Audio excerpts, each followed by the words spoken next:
have that ability to be able to really go deep. And I'm a silence course teacher now. I've been doing it for a few years. It was quite an interesting experience, actually, when I became a silence course teacher. Maybe that's a good story. But I feel very, very lucky. I was in the Dominican Republic, and at the end of a teacher training program that we had done for the Yes for Schools program, I was planning to go on a trip to have a few days at the beach, because I had just come from another teacher training in California and flew directly to Dominican Republic. And then we did this 8-day thing, and I was like ready for a break for a few days. So we get in the car, a few of us were planning to go, and we start driving across the Dominican Republic, and we stopped at a place to get some food. And I had been up till 2 or 3 in the morning because we were celebrating the end of the program. And I was a little tired out. I was pretty exhausted. And we ended up going into a grocery store to get some food and eat lunch and get our supplies for the trip. And I had a very heavy backpack. And this backpack was something that I carried with me all the time because it had all my most valuable possessions. It had my Yoga Vashishta book, and it had my, my computer and the hard drive that backed up the computer, and all my journals and all my spiritual stuff in it.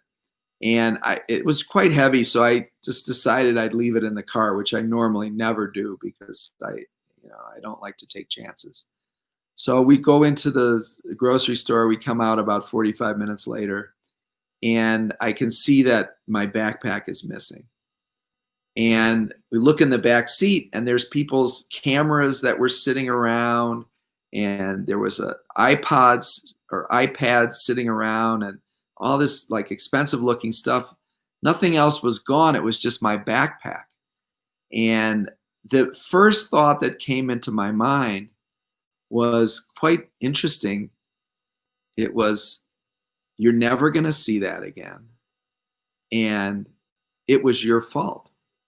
You know not to leave your most valuable possessions sitting in the car. My passport was in there. And very quickly I realized that the trip was impossible for us to go on some fancy trip to the beach. I had to get back to town to get my passport. I had a plane ticket in 3 days. I was supposed to go back to the United States. But I had this absolutely uncanny sense of calm about me. I'm never going to see it again. So it's like, forget about it. And it was my fault. So I can't blame it. There's no way to blame anybody else. So the people I was with were kind of like shocked. And we ended up going, finding the police station, because in order to get a passport, you have to file a police report. It ended up taking me 6 hours, taking us going back and forth. They saw the video camera, and they saw the guy take the thing out of my car, only my backpack. And we ended up getting back to the city. But the people were amazed that I showed no visible sign of anger or anything like that. I was just completely at peace with the whole situation. So it was very unusual. And especially, I mean, I have a temper also, so it's a little bit unusual.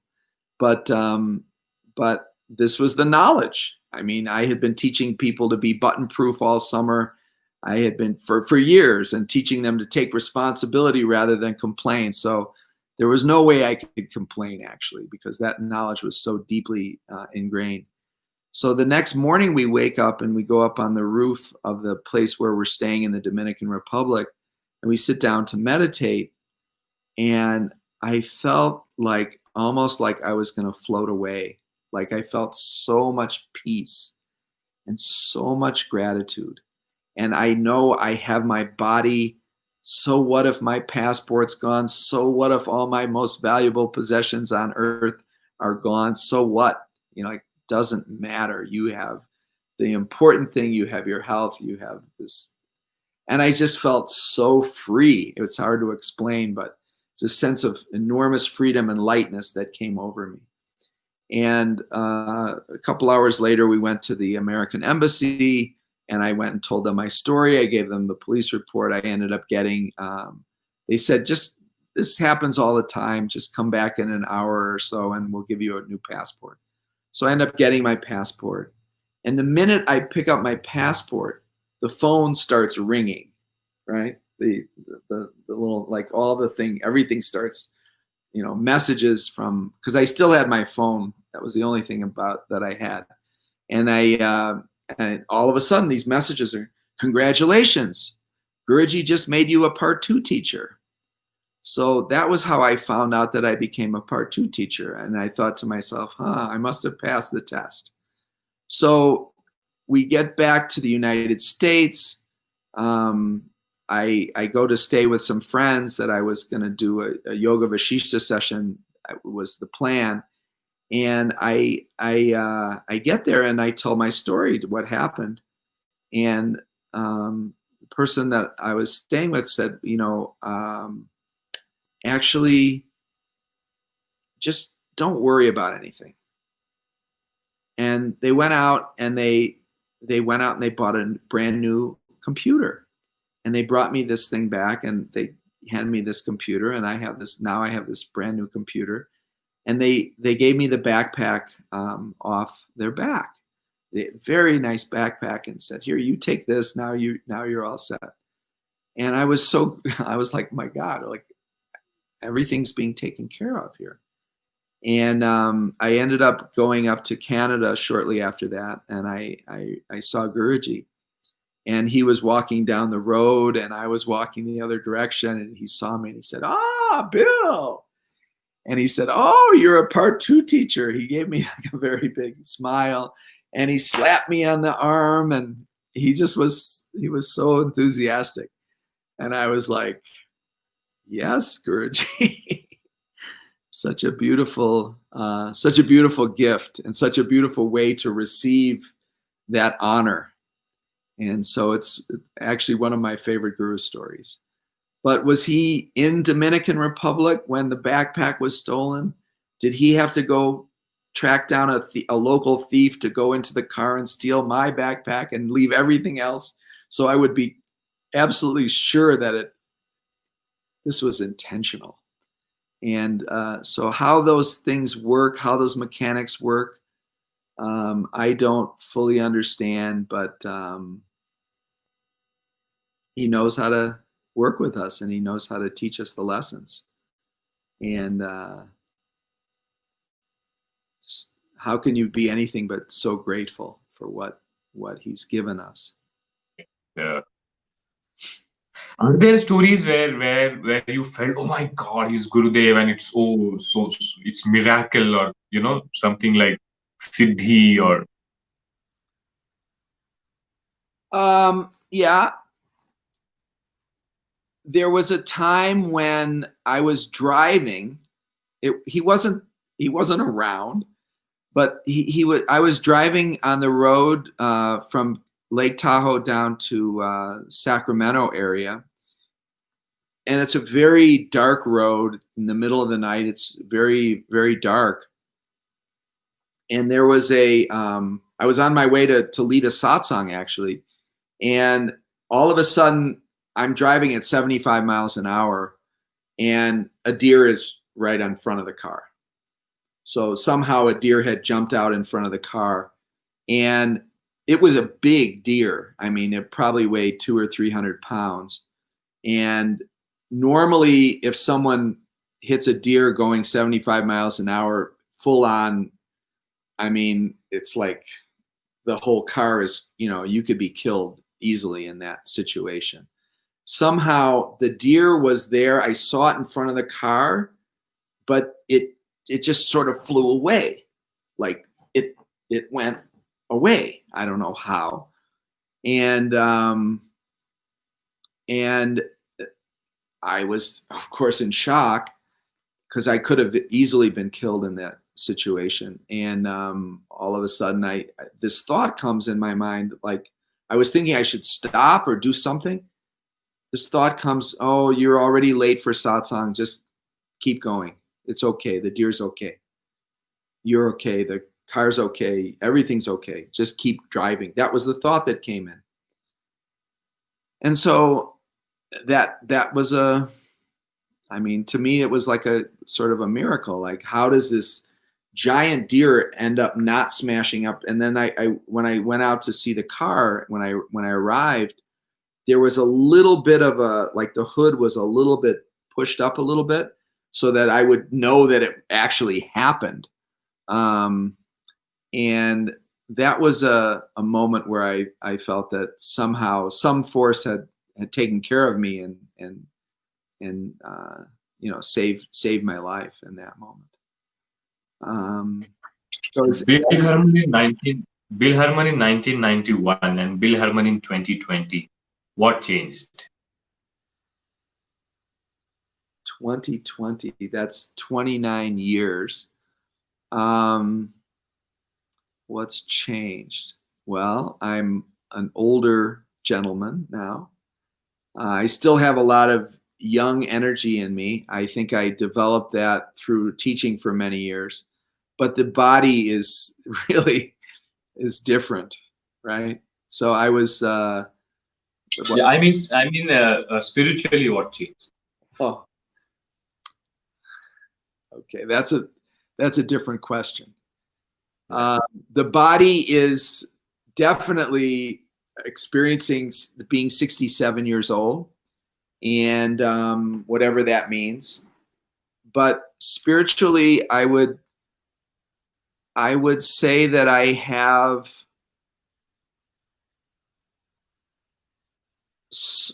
taken, in a way, I've taken on Guruji's persona in a sense, in the sense that he's just there always to give to people.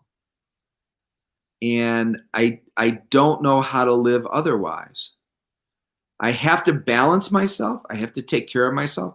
I have to go outside and do a painting. Today, I took myself outside for a couple hours and did a little painting in a sketchbook I have. And I have to keep myself balanced and do things that really feed me.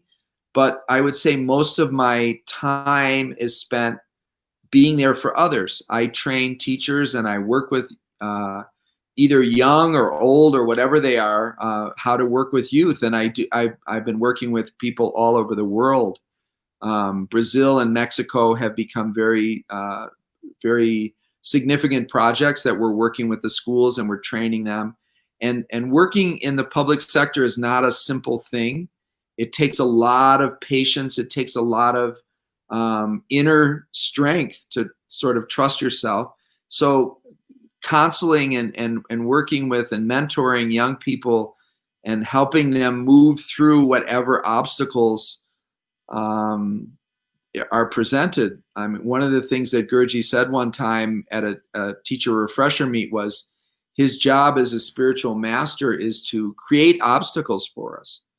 And so we it's easy to think that we should just everything should be able to go smoothly when we're doing this work on the spiritual path, but actually it's not like that. It's often feel like we're getting more and more obstacles because we need to learn these lessons. We need to be strong.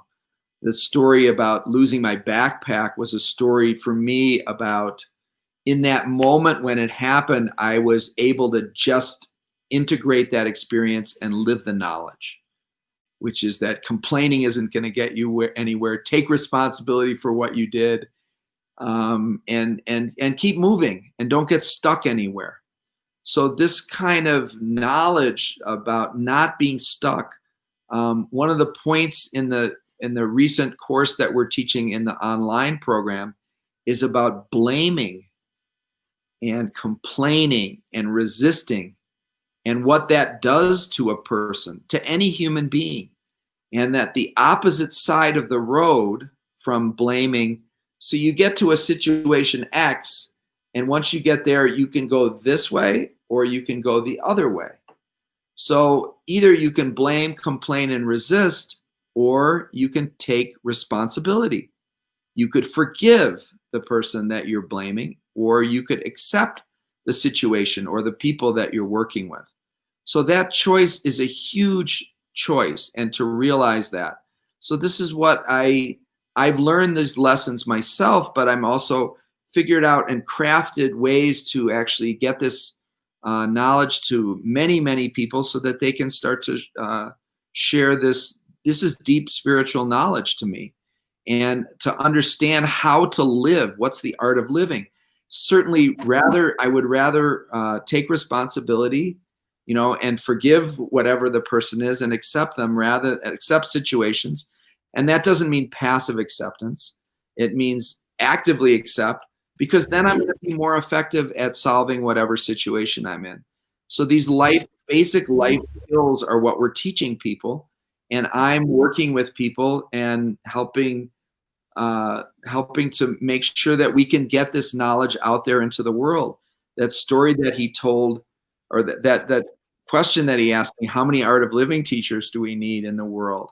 If we're going to get this, it's not just getting the Kriya is one thing, and that's essential. That's the most important thing. That's the physiological way we can help people live better, right? But also having a clear understanding of how to manage their minds and manage their emotions with the intellect, because that also makes a difference. And so this is my life's work, really.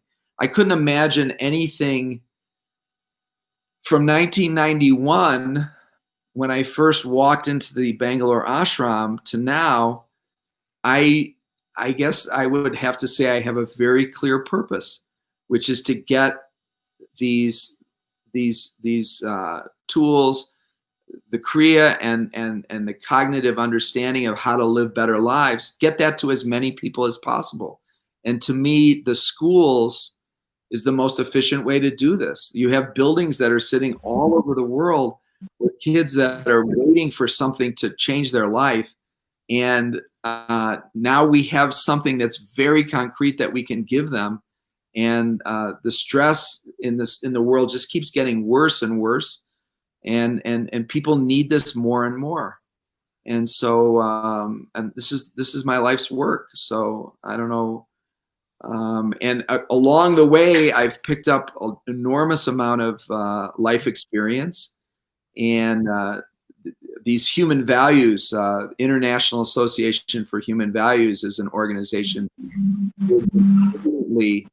he brilliantly named, because it's exactly what's needed to actually reach people in the public sector. We can't go into schools and start talking about spirituality. It's not received very well, because there's laws about this.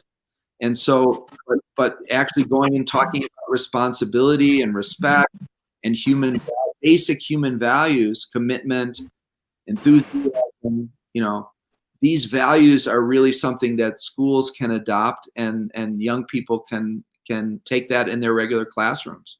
So this is what we've done, and that's my life's work.